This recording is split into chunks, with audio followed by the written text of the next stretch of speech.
This is a quick review on a 2017 Honda CRV LX. I'm going to start you off over on the door and work your way across the dash. So the first thing you're going to see over here is your power windows. You do have an auto up down window on your driver's side. You've got window locks, your door locks, and then your mirror settings, so all are powered. On the dash over here, you're going to notice a couple buttons. This is the reset button for your tire pressure monitoring system. This works with vehicle stability assist, so if I wanted to turn this off, I would have to press and hold this for about 3 seconds. The only time you'd want to do that is if you wanted to spin your tires, maybe you're stuck in the mud, something like that. Up on the steering wheel. So the first thing I'm going to show you is your steering wheel controls for Bluetooth. This is to answer a phone call, to hang up, use voice command. Cool thing is if you have an iPhone, you want to use Siri, press this and hold it until you hear the Siri button, and then you can use that. Up above it, plus and minus are your volume controls for audio. Left and right will jump between, favorite stations, next track if you're listening to something off Bluetooth, if you're USB in it, that kind of thing. Source is going to go between FM, AM, USB, Bluetooth, whatever audio options you may have. Over on the right side of the steering wheel is going to be your cruise control settings. A lot of these are the same for the last few years. Cruise, turn it on. You'll see cruise main come up on there. That's the green thing that's flashing right now. To set it, to cancel and resume, pretty simple stuff.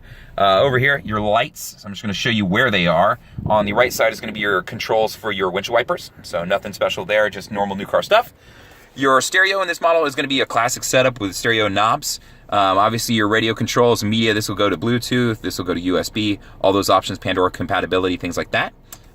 Setting your presets is right there. Normal stuff, you just press and hold to set it. Down below is going to be all your controls for your AC unit. So how hot or cold do you want the air to be, which is digitally displayed, how much air you want on this side, and then where you want the air to go on the bottom. 3 most commonly asked buttons, I should say, are going to be here, parking brake. To use the parking brake, push your foot on the brake, lift up, and it will set the parking brake. And you will see brake come on up there in the corner in the bottom right, if you can see that.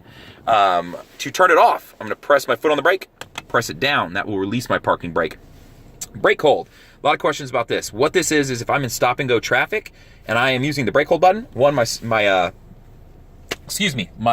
has to be on to use this button, so I can't use it to do like a drive-through or anything. Keep that in mind, it's a safety feature. But how it works is, when I come to a complete stop and stop and go traffic, I can come to a complete stop, it'll hold the brake for me while I'm in drive, and I can let my foot off it, so I don't have to keep my foot pressed on the brake and the gas, and keep my foot pressed on the brake and gas. So it's a convenience factor in that sense to help you out, and make life a little bit easier. So that's how this works. Over on this side is the Econ button. You can turn it on and off whenever you want. When you turn it on, you're going to see that green leaf up there come on, which is what's flashing on and off right now.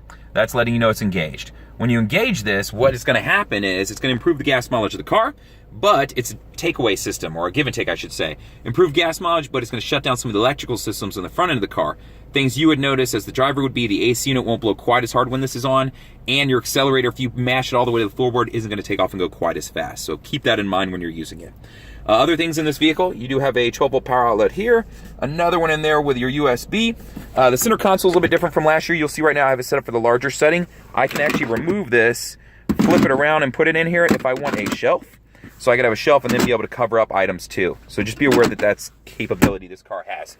LX model, standard settings, your mirror's normal, your vanities are normal, they're not lit. No moonroof, cloth interior, and then the back has the fold-down seats like the last model and trim.